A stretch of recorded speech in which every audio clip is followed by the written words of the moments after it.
नमस्कार। Music theory channel में आप सबका स्वागत है। जैसा कि आप सब देख ही रहे होंगे कि आज के टॉपिक में हम देखेंगे कि म्यूज़िक का सिलेबस है पीआरटी का, केवीएस का, वो क्या है। आप लोगों में से बहुत सारे लोगों ने केवीएस का फॉर्म फिल किया होगा और बहुत सारे लोग ऐसे होंगे जिन्होंने अभी फॉर्म फिल नहीं किया है पर फॉर्म फिल करने का सोच रहे हैं या करेंगे। उनके लिए मैं आज ये सिलेबस की वीडियो लेकर आई हूँ।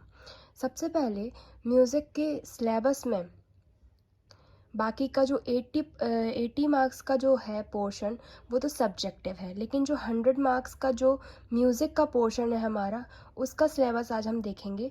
तो उस सिलेबस में सबसे पहले हम देखेंगे कि श्रुति के बारे में आपको पढ़ना है इसमें, और श्रुति की जो जातियाँ हैं, जो उनकी विशेषता है, जो क्या कहते हैं उसकी जो विशेषता है, जो नॉन म्यूज़िकल साउंड है, श्रुति के जिन अलग अलग संगीतज्ञों के द्वारा जो अलग अलग मत हैं, जो मान्यता है, जैसे कि लोचन ने कितनी श्रुतियाँ मानी हैं, कितने स्वर माने हैं, अहोबल ने कितनी श्रुतियाँ मानी हैं, रामा मात्य ने कितनी श्रुतियाँ मानी हैं, सोमनाथ ने कितनी श्रुतियाँ मानी हैं, और एटसेट्रा। जो अलग अलग संगीतज्ञों ने जो अलग अलग श्रुति के बारे में मत माने हैं उसके बारे में हमें देखना है। आगे जब हम चलेंगे तो हमें पढ़ना है थाट के बारे में, मेल और थाट।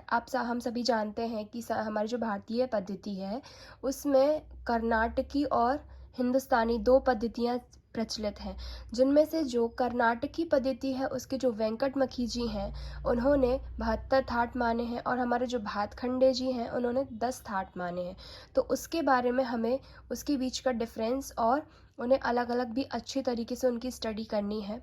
दूसरा टॉपिक आता है इसमें फिर रागों का। तो रागों के बारे में हमें पढ़ना है, जैसे कि उसमें कुछ राग दिए गए हैं स्पेशली, कि जैसे हमें शुद्ध कल्याण, देशकार, कामोद, छायानट, गौड़ सारंग, जय जयवंती, रामकली, पूरिया, मारवा, सोहनी और शंकरा इत्यादि। ये तो कुछ ऐसे टॉपिक दिए गए हैं जिनको डिस्क्राइब किया गया है, और इनसे रिलेटेड और भी जो टॉपिक है वो भी हमें इस सिलेबस के हिसाब से आदि जो इत्यादि लिखा गया है एटसेट्रा, उसके हिसाब से हमें और भी जो इनसे रिलेटेड टॉपिक हैं वो सारे भी कवर करने होंगे। और इसके बारे में जब हम आगे आएंगे तो हमें ताल के बारे में पढ़ना है। अब ताल के बारे में जो डिफरेंट लयकारीज हैं, मतलब जो डिफरेंट लय हम पढ़ते हैं ताल में, दोगुन, तिगुन, चौगुन, आड़गुन, सिर्फ आड़ तक ही हमें इसमें देखना है। तो हमें किन किन तालों की इसमें हमें लयकारियाँ देखनी है, तो वो है त्रिताल, एक ताल, रूपक ताल, तीव्रा, सूल ताल, झूमरा ताल, धमार ताल और जत ताल। उसके बाद हमें इन सब के में तान, बोलतान, जो राग के नोटेशन जो हमारे राग होते हैं उसमें तान, आलाप, बोल, तान होते हैं, ख्याल होती, उसकी दुगुन, चौगुन, तिगुन होती है, वो सब हम पढ़ते हैं। ध्रुपद, धमार पढ़ते हैं। तो रागों के बारे में जो हम बंदिशें पढ़ते हैं, जो उनके आलाप, तान, बोल, तान और जो हम ध्रुपद धमार रागों में सीखते हैं, उन सब के बारे में हमें एक डीप नॉलेज इसमें हमें होना चाहिए। इस सिलेबस में सारे इनसे क्वेश्चन बन सकते हैं, कोई से भी। इसके आगे वाला सिलेबस, जो इसका आगे का पोर्शन है, वो हम इसके नेक्स्ट वीडियो में देखेंगे। धन्यवाद।